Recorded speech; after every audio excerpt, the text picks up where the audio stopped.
Hey everyone, and welcome back to our channel where we post daily videos on cutting edge technologies. Today we are exploring something truly groundbreaking, which is web scraping, and that too with the vision capabilities of the new GPT-4o model. In this project, you don't need to crawl the data from any website. You simply have to open it inside a new browser window, and all the data will be crawled and scraped using the GPT-4o model by using its vision capabilities. Alright, so let's get started. Firstly, I'm going to install all the required dependencies that will be needed in order to create the project. So for that, I'm going to open a new terminal, and inside the terminal, I'm going to run the command pip install Selenium, because we are going to be needing Selenium in order to perform web scraping, and we will be needing the pandas library in order to store the data inside a data frame, which in turn will be saved inside a CSV file. So firstly, I'm going to install Selenium. Once this is done, next I'm going to run the command pip install pandas to install the pandas library. Once both of these packages have been successfully installed, now I'm going to move towards the next step, which is to set up the OpenAI API key, and for that I have created a new .env file in which I have set the value of my OpenAI API key by defining a variable right here. Now, in order to perform web scraping using the GPT-4o model, we need to have Selenium, which we have already installed, and in addition to it, we need to have a WebDriver, because this is the tool which will be needed in order to open a new browser window where a website will be open. Since I am using the Chrome, so I'm going to be using the Chrome driver for this video, but if you're using the Firefox, you can use the Firefox driver and so on. But if you don't already have the Chrome driver, then you need to head to this particular URL, and then you will see that you have multiple options to download the Chrome driver according to your requirements. After downloading the Chrome driver, you will have a zip folder. You need to unzip it, and inside it you will have a chrome driver.exe file. You need to double click on it in order to run it, and once you run the file, you will get a message saying Chrome driver was started successfully. This means now we are all set to use it. After that, I'm going to move towards the next step, which is to import the necessary libraries. So I'm going to be needing the WebDriver from the Selenium, OpenAI, and Base64 in order to convert our locally downloaded image into the Base64 format. And I'll be needing the pandas library as well. So now I'm going to write some lines of code to test whether my WebDriver, which is the Chrome driver, is working fine or not.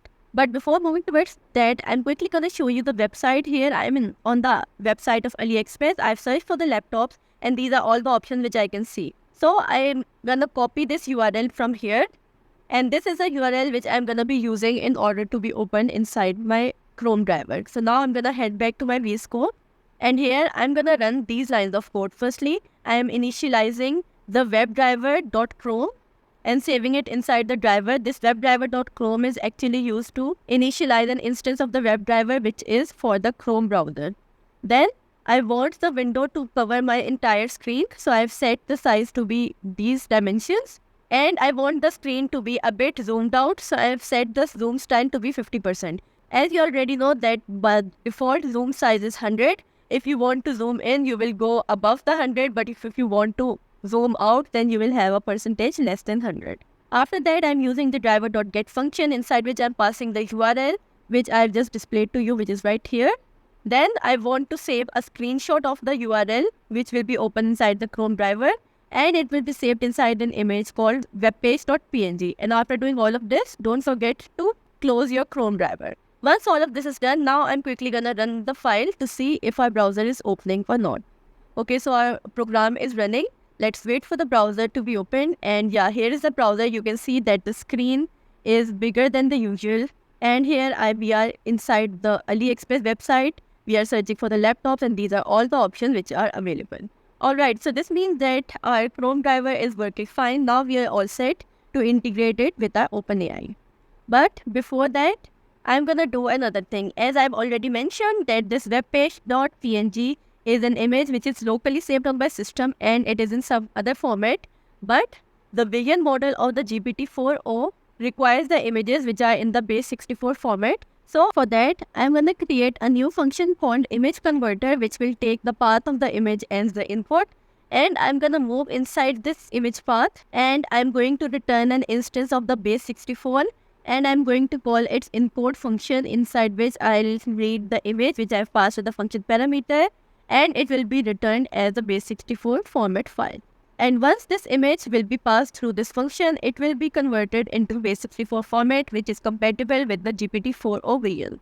So now let's quickly go ahead and call this function to convert a file into a base64 format. So here I am calling the image converter function and I am passing the image, which is webpage.png. It will be passed to this function, which will store our image as base64 format inside this new image variable. Now we need to have the conversation template of how the GPT-4o model will generate the response. So for that, I'm gonna head to the OpenAI playground where I'm working on the GPT-4o model. And here, firstly, I'm gonna upload the screenshot which was generated using the Chrome driver. So here is that image. So I'm gonna provide it the prompt. You are a professional data scraper. Scrape the data about all the laptops from the provided image. Now, once I run it, you will see that it will start fetching the data from the image about all the laptops which were present. But I need to get the code instead of this response. So I'm gonna head to the top right corner. Here you can see we have the option to view the code. Click on it. And this is the code which we actually need. So I'm gonna copy all of this from right here. I'm gonna head back to my VS Code and I'm gonna paste all of the code right here. Alright, so here's the code. Let's quickly go through it. Firstly, they are initializing the OpenAI and storing it inside the client variable. Then we are using the chat completions from the OpenAI, which will actually generate the response for us, inside which we are firstly defining the model, which is GPT-4o. And inside the messages, you can see we have the entire conversation between the system and the user. And here you need to change one thing. In place of all of this text, we need to provide the name of our base64 formatted image, which is actually this variable. So we're going to write it in this format. And everything else will be exactly the same. So this will provide us the answer, which will be stored inside the variable called response. And in order to view the response, you simply have to print it. So I'm going to say print response.choices and the index 0, which will contain all the data. So now I'm quickly go ahead and run it to see if all the data is being displayed or not. Alright, so here is our browser window. The link is loading. You can see that this is the website. And now it will close on its own and will start displaying us the data. You can see that it is listening on this port. And it has provided us the data which was scraped from the website whose URL we passed to it. So this means that our web scraper and the GPT-4o model is working absolutely fine with each other. Now the only thing that is left is to store this data inside a CSV file. So now let's go ahead and do it. Firstly, I'm gonna store the response.choices index 0, which actually contains all the scraped data, inside a new variable called str. Then, in order to store this data inside the data frame of the pandas library, I'm gonna create a new list of data and I'm gonna split all the data which was present inside the str string on the basis of the next line. So whenever we have a \n, the data will be split and will be saved inside the lines. And then we have a list for the columns variable. Now we are gonna iterate through this lines with list, which actually contains the different lines of data which was fetched from the AliExpress website. We are gonna iterate through all of this and we will see that if the line is starting with dash, then we will split the parts of this line into different cells. And then we will see that if columns is not empty, then we will set the cells to be equivalent to column. And if it is equal to false, then we will append the cells to the data which is actually inside the list.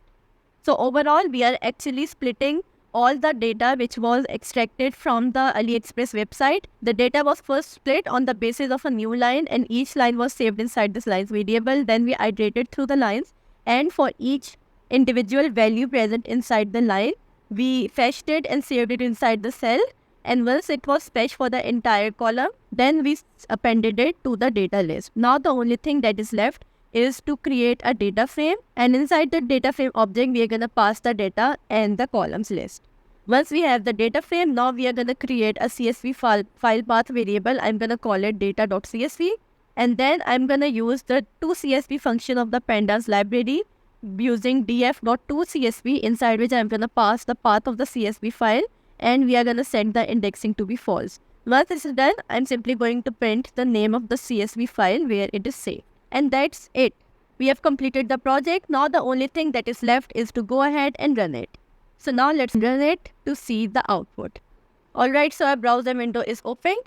Our website is loading. You can see that these are all the images which are present on the website inside a single page. Now it will close the browser on its own.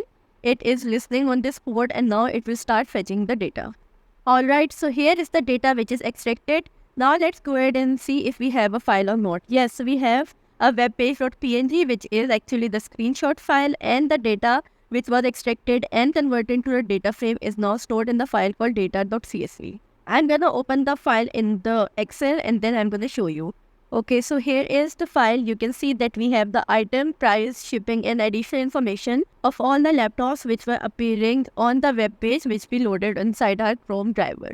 So in this way, you can use this project to scrape the data from any website by simply taking a screenshot of the URL and then passing it to the GPT-4o model, which then using its vision capabilities will scrape the data from it. So you simply have to change the URL inside this get function, and this application will work for any website whose data you want to scrape.